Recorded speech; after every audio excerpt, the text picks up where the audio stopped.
we have to link the contents of some of the contents of the book, our own experiences, right? And what we have done in this course before this particular segment together to make sense of gardening, not per se, but gardening in its relationship with the main emphasis of the course, right? And also in relation to education, right? And I think the way that we can do that is before we get to the contents of the well-gardened mind. And then when we do that, we can introduce to Stuart Smith as well and just talk a little bit about the book. I think you can do that. But at this time, I think we can just maybe talk about gardening a little bit in terms of your own experience of it. Why, what attracts you to gardening, without any reference to, the course or um, education, but your own passion for gardening, where it comes from, and how it gives meaning to your own endeavors. I think that's important for the students to also hear about. Sir, honestly, like Hmm. I always felt driven towards gardening and spending time with animals. During my childhood, mostly spending time with animals, but as I grew up, I started developing a sense for gardening as well. और तब मुझे नहीं पता था कि why is that so. मुझे सिर्फ ये पता था कि ये पौधे होते हैं और ये फूल होते हैं और ये उगते हैं और ये अच्छे लगते हैं. जो वो जो मिरेकल है इन सिंपलेस्ट थिंग्स, जो कि बाद में मैंने यूनिवर्सिटी में आके टैगोर जैसे और टॉलस्टॉय जैसे और इवन जैसे आपने बताया हरमन हेस की भी तमाम नॉवेल्स में मुख्तलिफ जगह पे इस तरह की एग्जाम्पल्स मेटाफर्स मिलते हैं about finding the miracle in the mundane. I would like to phrase it that way. Hmm. Hmm. तो Miracle in the mundane. Huh. जी, तो उस and it certainly, I think it goes back to the dullness of our urban lives that we have surrounded ourselves with, that particularly drives or draws us towards uh, something even so small as a pot that's on our window. लोग अब ये कहेंगे कि अब खिड़की पे अगर एक छोटा गमला भी हम रख सकें तो रख लें. तो मेरा ख्याल है कि when we talk about gardening, the discussion should start from that wonderment, from that bewilderment that one feels inherently about nature if we let the reins of our feelings free. बचपन से मुझे गार्डनिंग का शौक था. मुझे उसके बारे में कोई एक्स्ट्रा चीज फील नहीं होती थी. और बड़े होके मुझे ऐसा लगता है डॉक्टर सू स्टुअर्ट स्मिथ को स्पेशली पढ़ने के बाद कि जो हमारे इर्द Hmm. गिर्द का फिजिकल वर्ल्ड है उसके अंदर एक inherent as if metaphysics is playing around, जो कि हमारे एक कॉन्शियस कोलैबोरेशन के थ्रू अनफोल्ड होती है. और मुझे ऐसा इसलिए महसूस होता है क्योंकि वो सर्टेन मीनिंग्स हमेशा कुछ सर्टेन सर्कमस्टांसेस में सर्टेन मीनिंग्स क्रिएट करेगी. जैसे अगर आप उसको बहुत ज्यादा कंट्रोल करने की कोशिश करेंगे तो उसके फिजिकल इम्पैक्ट्स, उसका फिजिकल कॉन्सिक्वेंसेस भी बहुत बुरे होंगे कि बायोडाइवर्सिटी मरना खत्म हो जाएगी, एक मोनोकल्चर डेवलप होना शुरू हो जाएगा जैसे फार्मिंग में होता है. और it perfectly makes sense why Bible has like portrayed tilling as a punishment for mankind. और टिलिंग को अगर हम as a What as a metaphor, punishment? Sorry, say tilling, that again. Eve's punishment was different, but Adam's punishment was that he will till the land. And if you Hmm. take it as a metaphor and try to apply it on the whole of modern world, So it reminds me of a movie. It's called There Will Be Blood. बड़ी मशहूर movie थी. I think the main actor of the movie also got an Oscar. और वो actor जो है, interestingly, he has only appeared in like 5 to 6 movies. वो कोई regular actor नहीं है. He selects the movies first and then he acts in them. वो हर movie में एक्ट नहीं करता. तो There Will Be Blood is a movie about a person who is a petroleum engineer. और वो अपनी अमेरिका में जो रिग्स बहुत ज्यादा बनाता है. बिल्कुल एक आदमी से शुरू होता है, खुद पेट्रोल ढूंढता है, कुआं खोदता है, कुएं से शुरू होता है, और उसकी फिर पूरे अमेरिका में रिग्स होती हैं. लेकिन उसको उसको अगर हम एक लार्जली उसका एनालिसिस करें तो every industrial pursuit is like tilling the land. So mark Zuckerberg, after conquering the world, is doing the exact same thing that a farmer or like a peasant has been doing for thousands of years. तो आपके सामने मैं ये बातें कर सकता हूँ क्योंकि आप इस पे हंसते नहीं हैं, लेकिन जब भी ये बात मतलब कि इसको क्लीशे समझा जाता है कि यार ये क्या बात है, इसमें कोई कोई मजा नहीं आया. I think the way it's looked at in the biblical tradition, and perhaps Aristotle will also agree with it, कि intervention is necessary. But intervention in the form of a responsibility, in the form of a collaboration with nature, rather than a hegemonical capture of it. So what is tilling? Tilling is not intervention. Tilling is the hegemonic Yes, aspect of it is tilling, right? tilling is the wiping out of all biodiversity, all flora and fauna, and creating a space of your own where you can select what kind of plant and how much will grow there. So one of the very, very clear, modern representation of it, I think, of what you're saying is, ये Islamabad के पास, the moment you get out of Islamabad, there's a road that's called Park Road. उसके आगे जाकर ना, there's a Park View Housing Society.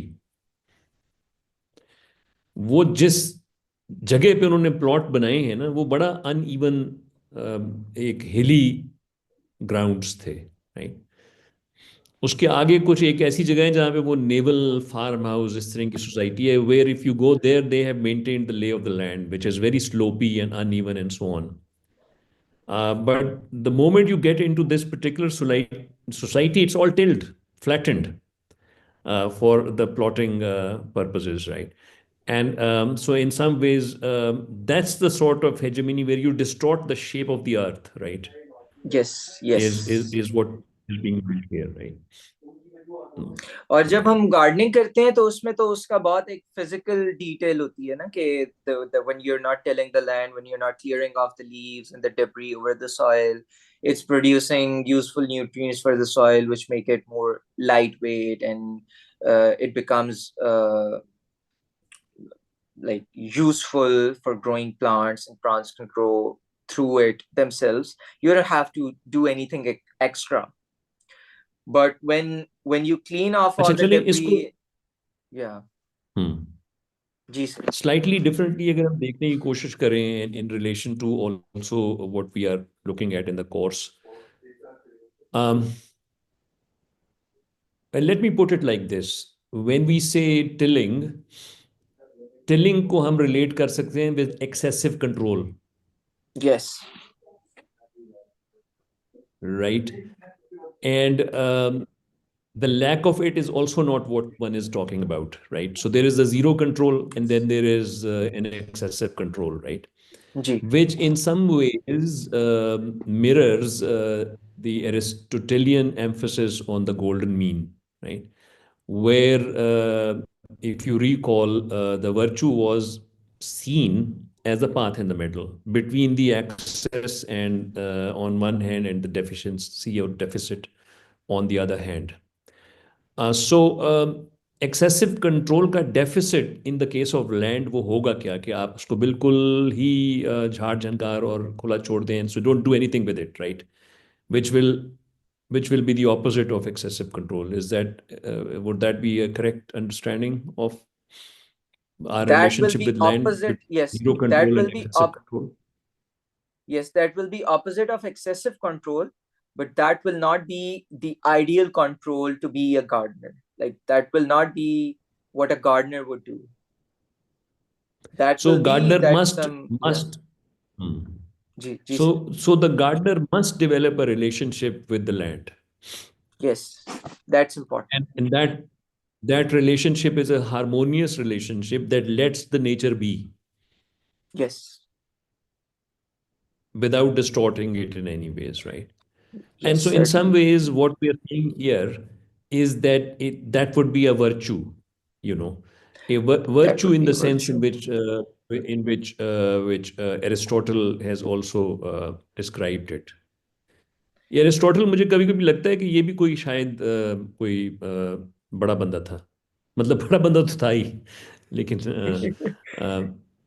you know, क्योंकि जो बात वो कर गया उसको हम मुख्तलिफ जगहों पे उसका इतलाक जो है बहुत खूबसूरती से होता हुआ नजर आ जाता है. जी sir. So Or sir, I think a gardener would be a virtuous person.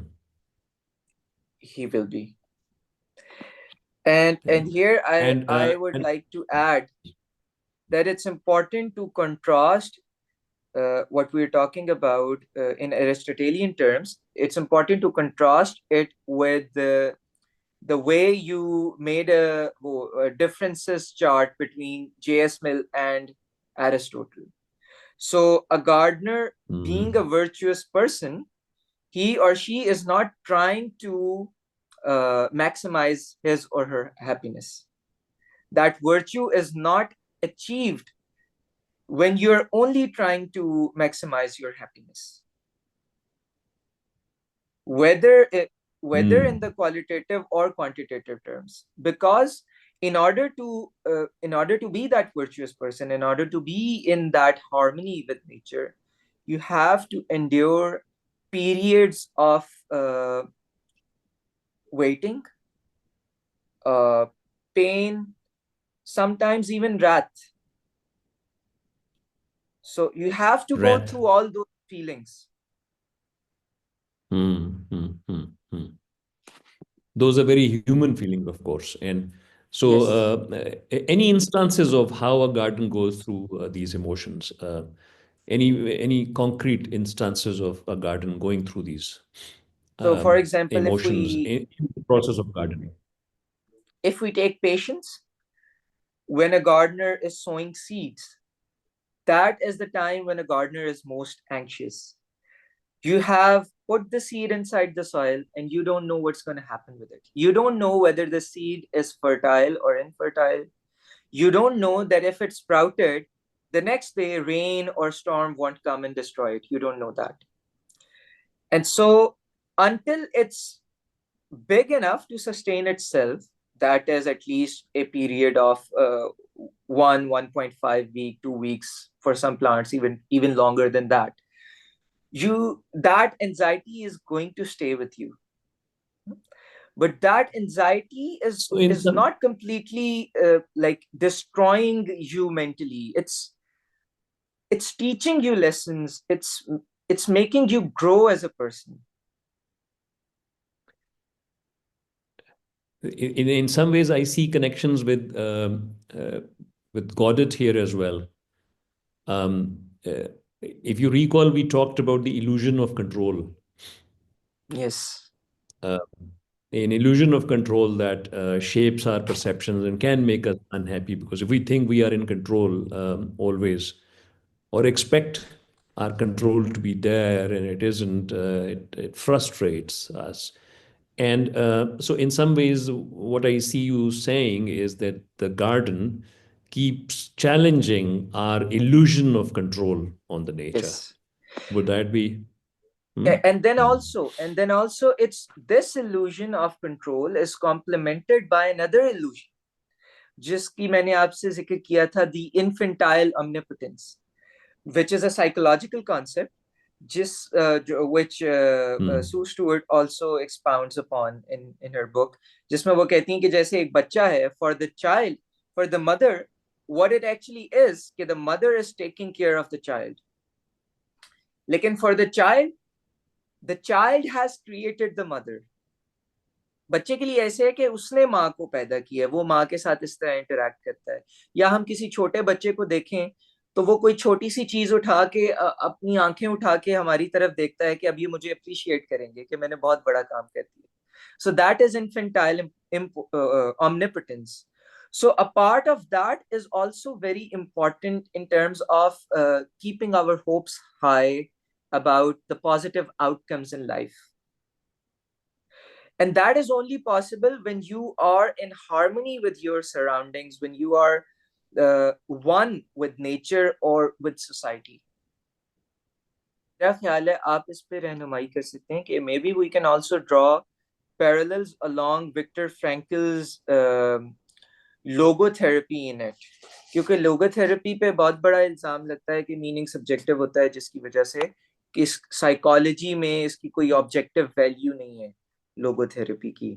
लेकिन this concept of infantile omnipotence and coupling it with the illusion of control, I think had Viktor Frankl not have that illusion about getting his work published, getting out of the concentration camp alive, getting his work published and making it accessible for the people, and that imagination that it will change people's life, that can be, because it could have happened that Viktor Frankl perhaps would not have survived, but he did. While he was in the concentration camp, he was not sure whether he's going to survive. It was this illusion or this his imagination that he will survive. He will come out of that hellhole alive and he will publish his work and people will benefit from it. So that's also ये what's आप going on in a gardener's mind. that the flowers will bloom ultimately, They that will there is an bloom. expectation that yes, the nature will in some ways reward she that also she illusion. also mentions it. She mentions particular flowers. There are flowers who have seeds so small you cannot even pick them. You cannot sow them in seedling trays. You have to just spread them on the ground because they are so small to be even seen. And for about those seeds to imagine that in my garden these flowers will bloom, Hmm. that's a leap. That's a leap in imagination. Well, that's a leap of imagination once, isn't it? Because that's something that you repeat over and over again in different cycles. So, would Yes, that imagination be renewed, or it's it has to be in some renewed. ways, does it become just as boring as anything else? I mean, what keeps the excitement alive in recurrent processes in as far as gardening is concerned, year after year? I think it's the cycle of life. If I'm given unlimited access to my favorite ice cream brand for life, I'll not be excited about it. So I have to go out and work and earn money, and then from my monthly stipend I can save a little amount of money to eat that expensive ice cream. I'm just using it as an example. It's similar in the Hmm. in gardening as well. You have to go through tribulations. You have to face your fears. You have to sometimes even fail. Sometimes you grow flowers. Sometimes you grow plants and they don't flower because of whatever reasons. Because the soil was not right. Because the weather changed, especially when we're living in a climate apocalypse right now. You're never sure whether the flowers will grow until the day they Hmm. bloom. Hmm. And when the next there's something so marvelous about it. Okay, every year it's a new feeling, and every year it's the nostalgia that you start living for. Oh, really? कि Okay. आप जैसे when it's October is coming, you look forward to an Hmm. October, to the best October you've ever had with plants. वो उस अक्टूबर में मैंने बहुत बड़े बड़े हॉली हॉक्स उगाए थे. मुझे पर्सनली ऐसे फील होता है. एक दफा मेरे घर में बहुत सारे हॉली हॉक्स उग गए थे और वो पूरा घर मेरा ऊंचे ऊंचे वो पिंक कलर के फ्लावर्स होते हैं, बहुत ऊंचे हो जाते हैं, छोटे दरख्त जितने बन जाते हैं, उससे भर हम्म गया था. But I made a mistake, I spread them with an insecticide. तो वो 2-3 हफ्ते मेरे घर रहे और बाद में मैंने उन्हें इंसेक्टिसाइडल स्प्रे कर दिया और वो मर गए. और उसके बाद मैंने 2-3 साल इस कोशिश में गुजारे कि वो 2-3 हफ्तों की जो बहार थी वो मेरे घर 2 महीने के लिए आए. तो it keeps you occupied in that way, hmm adds meaning to your life, I अच्छा, would say. मैं क्योंकि वो मेटाफॉर्स में बहुत ज़्यादा सोचता हूँ मोइस, और मुझे ये लग रहा है कि मैं for example this course that we are trying to offer every year, so पिछली बार भी of course it's the same garden, Exactly. Right? Yes, sir. Right. And so in some ways, it's also different because it is different, It is. It is. but it's also the It's same, evolving. right? Yes. And in if we think about it like that, so most of those activities that we have to undergo again and again and again, in some ways, this whole metaphor of gardening and the ways in which it can, as you have described, keep one's excitement and joy and that engagement, that dynamic engagement with the nature alive, can actually apply to a lot of activities, such as even offering a course again and again, or, it could be anything. It could be even day's work, that one keeps repeating day after day. In some ways, it also reminds me of the myth of Sisyphus. But this is not really the Yes. Sisyphus, right? Yes. Because That's the Sisyphus was, difference. yes, yes, yeah. So it's not that kind of an existential vacuum that one is. And that kind of brings me to Viktor Frankl back again. So I- I'm assuming, well, not assuming, my interaction, for example, with, one of the restorative gardeners that both of us went to, Naeem Saab, Naeem Bajwa Saab, उनसे मिल करके और उनसे गुफ्तगू करके मुझे ये बहुत ही एक वाज़े एहसास हो रहा था कि he is full of meaning, he is given this meaning to his life, he is immersed in what we call restorative gardening, and the way he describes it is very comprehensive and holistic. For example, he knows कि सांप ने कब आना है, फिर सांप के पीछे न्योला आएगा, फिर मच्छर आएंगे, और मैंने खुद को बचाना है उन सब से, लेकिन उनके साथ मेस भी नहीं Yes. करना, right? So Yes. those processes of nature, I just let the nature be and let the Ji. animals come and beat each other out. And meanwhile, मैं अपने इर्द गिर्द एक नेट लगा के बैठ जाऊंगा and watch the spectacle. Yes. So So that's I think that's the this golden mean. meaning, yeah. Yes. Hmm. Please go on, the golden mean, because I think you were going to bring together Aristotle and Viktor Frankl in the same place. I had that feeling, but go ahead. Yes, sir. I was exactly going to say that. Okay, so that's how that Hmm. golden mean is achieved. And he has certainly, when you meet him, you find out that it's the meaning that he has derived from uh, attending to his garden in that particular way that has helped him achieve that golden mean. हम्म. अच्छा, अब ये एक और extreme है, you see, उनके आसपास ही हमने देखा था कि वो जो excessive control, you could also see that just right next door. Because बहुत से फार्म हाउस जो आपने देखे हैं जहाँ पे लोग वो those kind of gardeners where this metaphor of tilling will be a lot more applicable, right? क्योंकि आप उसको बहुत neatly carve out कर रहे हैं, and then you're doing things with the land which will make it look really beautiful, but in some ways has messed up with the essence of what it was all about. And whether ये it हमारे will इर्द गिर्द बहुत really. ज्यादा हो रहा है ना. Ji, sir.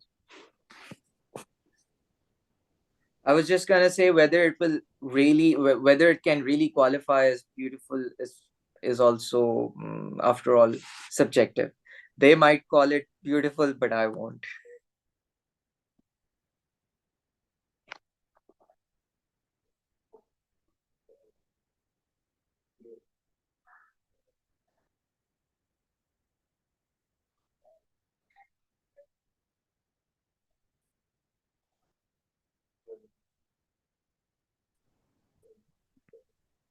So it's back. Muiz, we will just begin from where we had left. We were talking about, we had already talked about two extremes. Um, and Gardner being on the virtuous path, which is to let the nature be, but intervene in a way which is harmonious, right? And Yes. that doesn't mess up with the necessary cycles of nature and so on. And we have seen an example in the restorative farming of Naeem Bajwa Sahab, right? But you have, what you see around is a very different kind of farming, especially which is manifest in the new farmhouse culture. Yes. How would we comment on that? And in what ways is that not really an expression of harmony and happiness that we are interested in for the purpose of this course? Hmm. Sir, I think that it clearly is an invasion of natural spaces, in the sense that you're replacing a very biodiverse environment with the monoculture crops like grass. So you're erasing all the clovers and all the ground covers and also it's covering earth on atmosphere on different levels. And obviously at each level there are animals who are inhabiting that space. And so unless you have that sense that you share this space with these other creatures, you cannot be in harmony with nature. And it's Well, I precisely think that's a because, very important point. gee, Um, I think we need to dwell on it a little bit. This sharing of space with other creatures. And so the opposite of it is when you do that kind of farming that we're, which shows excessive control, is that it's not really sharing, it is exercising your control. It's keeping the snakes and yeah, the nulas away, right? it's And a matter of it's a matter of maximizing utility. maximizing utility as well, yes. So J.S. Mill and Jeremy Bentham are just right there, right? And it also kind of plays into the neoliberal stuff that we've been talking about in the class as well. I mean, in some ways, this kind of farming has been commodified Yes. more recently. It is a commodity. And it's no Okay. surprise that lawns per se are Hmm. an American invention. Lawns were invented 100 years Really, I didn't back. know that. Yes, because even in the English gardens, they did have grass patches, but the grass patches Hmm. are always complemented by hedges. And those hedges traditionally had to encapsulate sort of a Christian symbolism. So Hmm. Europeans used to have these knot gardens where they'll make knots of hedges and grass will just be there to fill spaces. But in America, it was lawns were invented in America just to give a message that look, I have this lush green flat space in front of my house. यार लेकिन हमारे चहार बाग जो हैं वो भी तो एक तरह की फ्रिवॉलेंस ही है ना. That's also not नहीं really sir, sharing it. नहीं. actually abhi jo recently the seminar by Taimur Khan Mumtaz that I attended, Hmm. he Hmm. explained the entire procedure for like the garden care. And I अच्छा. found out that those Mughals, they were experimenting with and practicing the same methods and ideas of restorative gardening that we have now like more formally articulated uh, अच्छा in West. अच्छा अच्छा तो वो उसी तरीके से पत्तों वंडरफुल का वंडरफुल और और उसकी जो बायोडाइवर्सिटी है, all of that biodiversity it's documented in Tuzuk Babri hmm और वो जहांगीर के memoirs and all of that it's documented.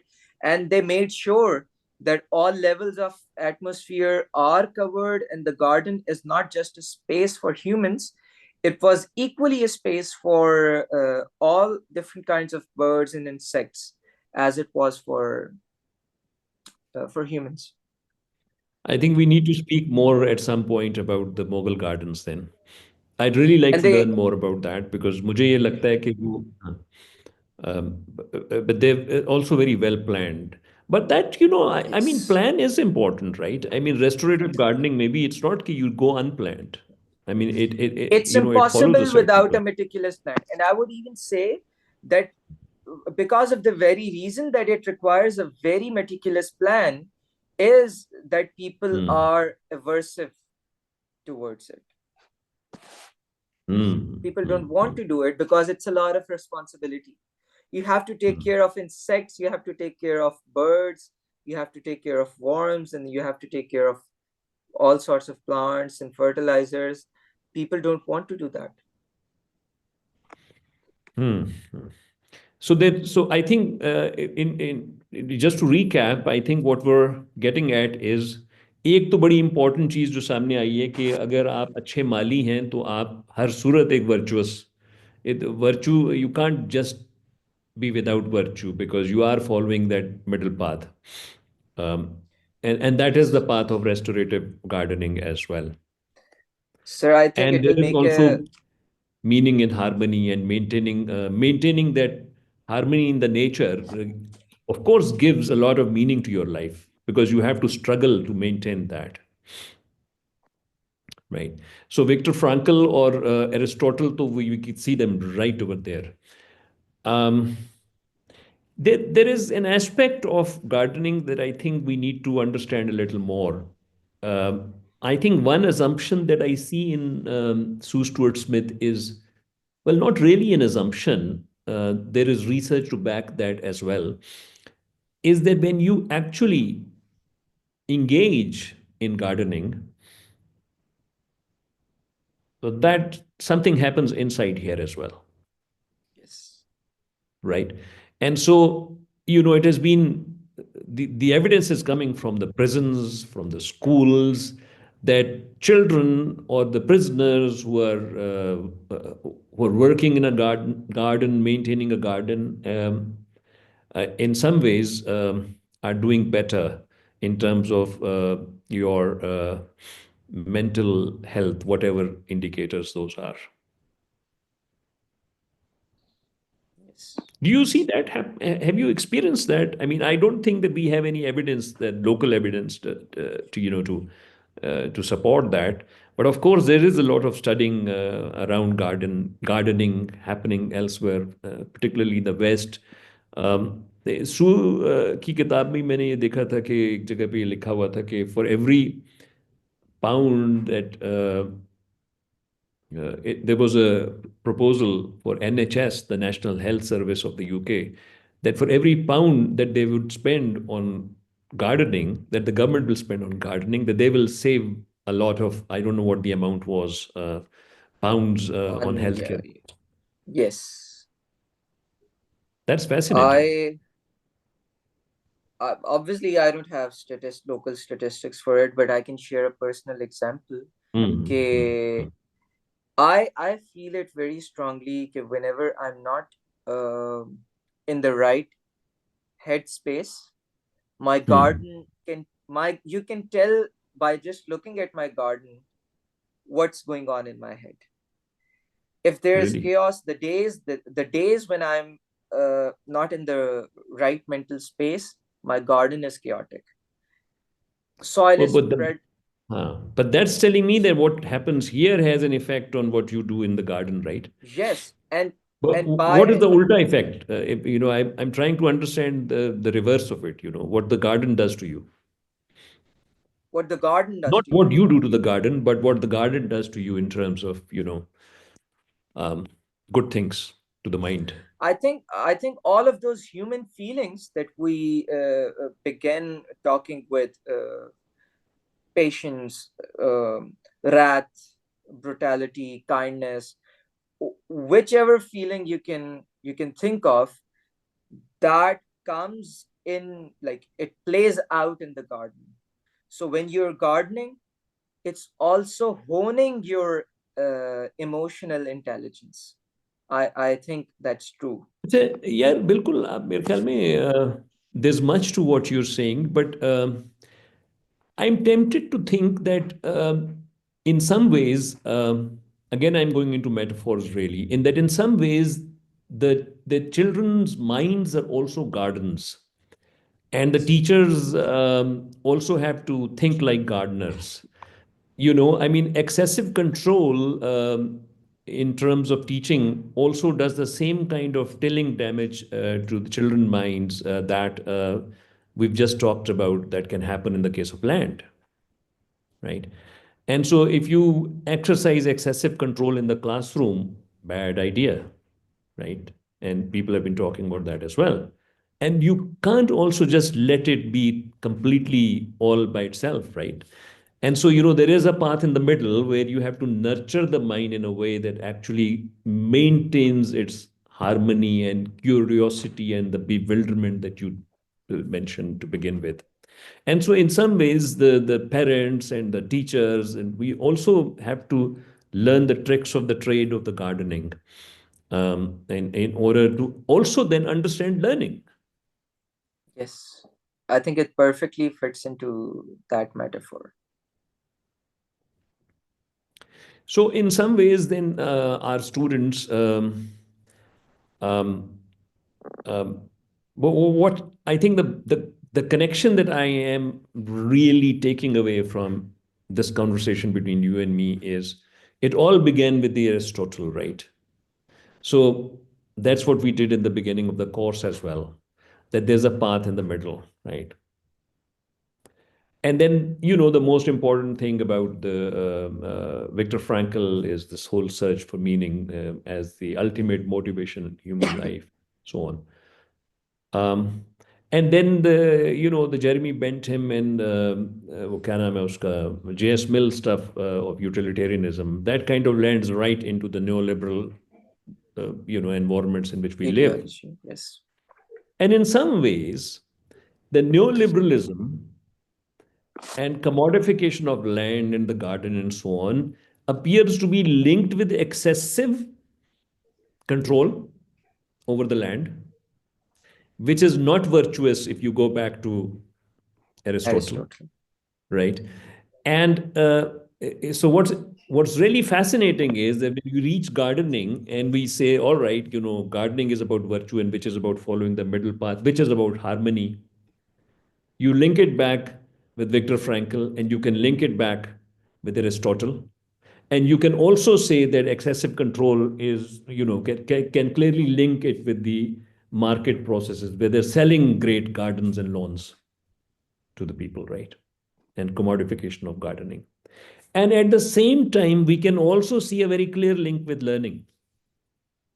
Yes. Isn't it fascinating? I'm just thinking about it. That, you know, that good teaching is also about virtue, and it is like gardening, and it all goes back to Aristotle as well, and to Viktor Frankl. The whole thing just comes together for me. पता नहीं कैसे, but I don't know if you can also see it like that. I can see it through you. That's fascinating. I think on that note we should end this conversation. वो इससे आगे और ये Yes. कहीं जाएगी नहीं. Ji sir. Yeah. And let the students watch it. I mean, the trouble is that I may not even be able to come on this Friday. तो मैं ये चाहता हूँ कि वो पहले देख लें हमारी इस कॉन्वर्सेशन को. I hope that we are able to get the recording here and then I can turn that into a video as well. Um, and they should look at it, and then during the session we can have them, or maybe have them look at it during the session. Don't you think that would be better? Because I don't think it's going to be more than an hour. It should be less than that. And Yes. then, invite some questions, and then we can have group conversations. Now the group, as you have seen, has already been formed, and so I will request you to work a little bit. Maybe you can reach out on the same WhatsApp group, maybe set up a meeting with them. I will be very happy to be part of that meeting as well.